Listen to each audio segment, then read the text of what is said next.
इस कहानी की शुरुआत में हम एक सेना को देखते हैं जो कि कुछ खदानों में काम कर रही होती है। तभी वो लोग वहां पर एक बड़ा धमाका करते हैं जिससे सभी लोग जमीन पर गिर जाते हैं। तभी वहां पर उनकी सेना के कैप्टन कैंपी आ जाती है और वो सभी उस धमाके के बाद उस खदान में जाते हैं। खदान में जाकर वो देखते हैं कि उसमें एक पुराना ताबूत है। वो लोग उस ताबूत को जैसे ही खोलते हैं उसके अंदर का इंसान जिंदा हो जाता है और उन सभी से लड़ने लगता है और अंत में वो वहां से चला जाता है। ये चमत्कार देखकर वहां पर मौजूद सभी लोग काफी हैरान हो जाते हैं क्योंकि आखिर कोई जो सालों पुराने ताबूत में बंद हो वो जिंदा कैसे हो सकता है। अभी किसी के पास इन सवालों का कोई जवाब नहीं होता, इसलिए वो इस पूरी घटना को बताने के लिए अपने मार्शल तसुमा के पास चले जाते हैं। अब हमको बताया जाता है कि मार्शल तसुमा असल में पुरानी वस्तुओं का संग्रहण करके उन्हें विदेश में बेचने वाला एक व्यापारी है जो कि उस पत्थर को पाना चाहता है और इसलिए उसके लोग उस खदान में खुदाई कर रहे हैं। आगे हम देखते हैं कि जो आदमी उस ताबूत से निकला है उसे अब की दुनिया समझ नहीं आ रही होती क्योंकि पहले से अब सब कुछ बदल चुका है, मगर वो ढूंढ रहा है अपने किसी खास चीज को। तभी वो बाजार जाता है जहां पर उसको एक जाना पहचाना चेहरा दिखता है और वो उसको मदा कहकर बुलाता है, मगर वो लड़की कोई और होती है। मगर वो आदमी उससे अपनी बीवी समझता है। तभी उस लड़की के भाई आकर उस आदमी को मारने लगते हैं और वो बेहोश होकर वहीं पर गिर जाता है।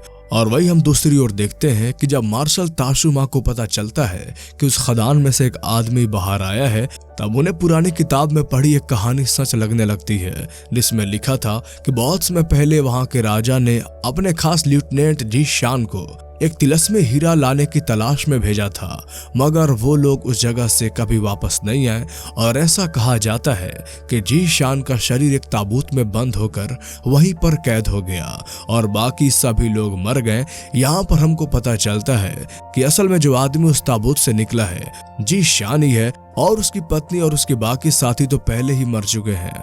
लेकिन क्योंकि अभी जी शान को कुछ नहीं पता है इसलिए वो उस लड़की को अपना पत्नी समझ रहा होता है। आगे हम देखते हैं कि मार्शल ये सब सुनकर अपनी बेटी कैंपी को उस आदमी को ढूंढकर वापस लाने के लिए कहता है क्योंकि उसको पता था कि अब जी शान ही है जो उस तिलस्मी पत्थर तक पहुंच सकता है। उसके बाद वो ली आ को बुलाता है जो कि एक जड़ी बूटियां बेचने वाला होता है और उसे वो सब कुछ बताता है। ये सब सुनकर जब ली यांग घर आता है तो उसे इस बात पर यकीन नहीं होता मार्शल तसुमा ने सच में वो गुफा ढूंढ ली है। यहाँ पर एक राज का खुलासा होता है जहाँ पर हम जान पाते हैं कि ली यांग असल में खुद भी एक सांस्कृतिक पुरातत्व इकट्ठा करने वाला होता है, मगर वो कोई भी सामान अपने मतलब के लिए बेचता नहीं चाहता। वो लोग अपने चीजों को बचा कर रखना चाहते हैं, मगर मार्शल तसुमा के द्वारा बताई हुई बात के लिए ली यांग काफी परेशान हो जाता है क्योंकि अगर मार्शल ने वो तिलस्मी पत्थर ढूंढ लिया तो वो उसको भी दूसरे देशों में बेच देगा। वही हम देखते हैं कि वो लड़की और उसके भाई जी शांग को उठाकर अपने घर ले आते हैं जहां पर वो उसकी सेवा करते हैं। यहाँ हम देख पाते हैं कि वो लड़की असल में ली यांग की बेटी होती है और वो लड़के अपने शिष्यों से जब ली यांग कृष्ण को देखते हैं तो उसकी जांच करता है, जिसके बाद वो समझ जाता है कि जी शांग वाकई में उन लोगों के समय से नहीं है। तो ली यांग उसके अकेले में बात करता है। जी शांग ली यांग से अपनी पत्नी के बारे में पूछता है, जिसको सुनकर ली यांग उसको कुछ किताबें देता है जिन्हें पढ़कर जी शान को ये जान पाता है कि उसकी पत्नी मिधा मर चुकी है, जिसे जानकर वो बहुत दुखी हो जाता है क्योंकि वो अपनी पत्नी से बहुत प्यार करता था। अगले दिन वो सभी लोगों को अपने पास बुलाता है जहाँ पर वो सभी उससे पूछते हैं कि आखिर वो इतने साल तक ताबूत में जिंदा कैसे रहा, जिस पर जी शान बताता है कि एक तिलस्मी पत्थर की ताकत से वो इतने साल जिंदा रहा। उसकी बात सुनकर सभी लोग उससे पूछते हैं कि क्या वो उनको वहां तक ले जा सकता है, जिस पर जी शांग कहता है कि उस जगह पर पहले ही उसके काफी लोग मर चुके हैं, इसीलिए अब वो और मौतें नहीं देखना चाहता। इसके बाद ली यांग की बेटी उसे जमाने के रहन सहन सिखाने लगती है और उसका भेष बदलकर उसे बाजार में घुमाने ले जाती है।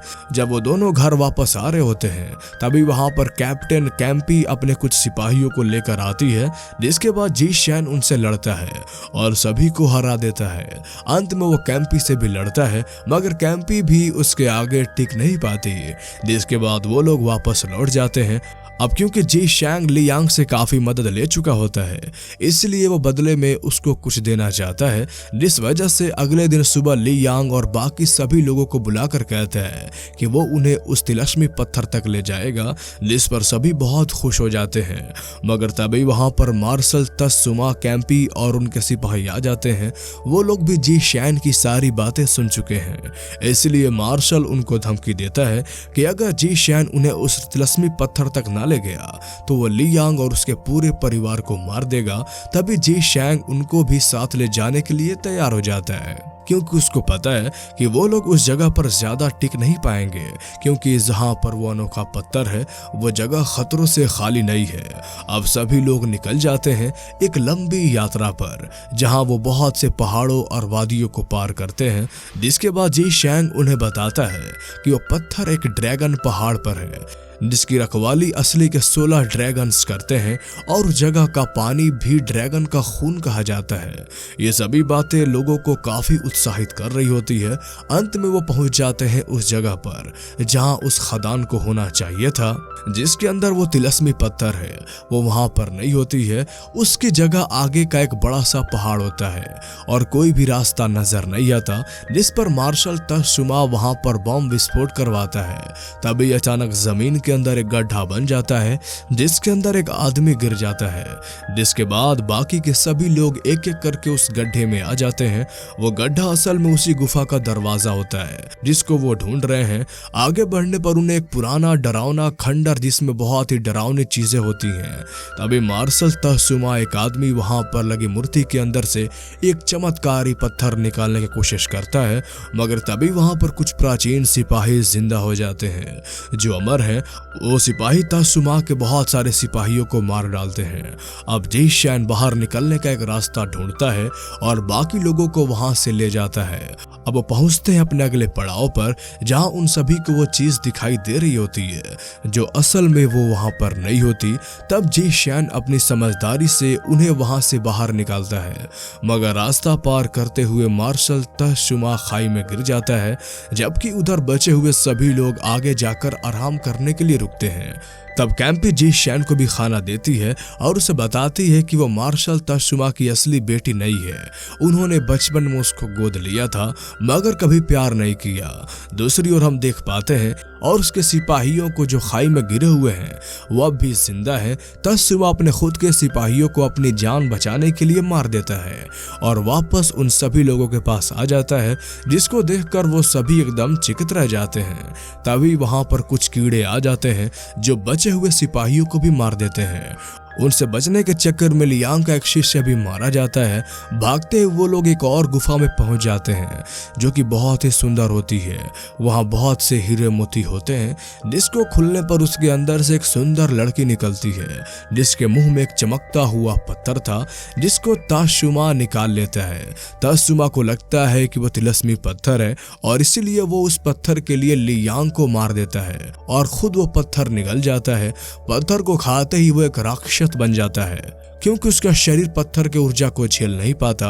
अब राक्षस बनकर तत्सुमा अपनी सारी बुद्धि खो बैठता है और बाकी लोगों पर हमला करने लगता है। वो बहुत शक्तिशाली होता है, इसलिए वो सभी को एक बार फिर से वहां बाहर निकालने की कोशिश करता है, मगर तत्सुमा अब भी उनका पीछे आ रहा होता है, जिस पर कैंपी उसको रोकने की कोशिश करती है और इसी संघर्ष में कैंपी और तत्सुमा दोनों खाई में गिर जाते हैं और खाई में गिरते ही उन दोनों की मौत हो जाती है।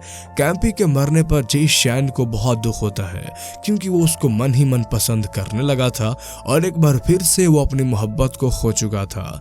उधर आगे बढ़ने पर अचानक एक धमाका होता है, जिससे एक रास्ता खुल जाता है जो उन सभी को बाहर की तरफ ले जाता है, जिसके साथ ये कहानी यहीं पर खत्म हो जाती है। एक तिलस्मी पत्थर जिसके कारण जी शैन इतने सालों तक जिंदा रहा, क्या वो खुश था? उसके चाहने वाले उसके पास नहीं थे। वो हर तरफ से सिर्फ दुखी ही रहा। जितना उम्र दी गई हो वो हमें अपनी जिंदगी बेहतर तरीके से जीना चाहिए, क्योंकि शायद वो बोलते हैं कि ये ना जिंदगी ना मिलेगी दोबारा। तो कैसी लगी आपको ये कहानी हमें कमेंट में जरूर बताएं, और अगर आप इस तरह के और मूवीज एक्सप्लेनेशन देखना चाहते हैं तो हमारे चैनल को सब्सक्राइब कर लें। तो फिर मिलते हैं अगले वीडियो वीडियो में। तब तक के लिए गुड बाय।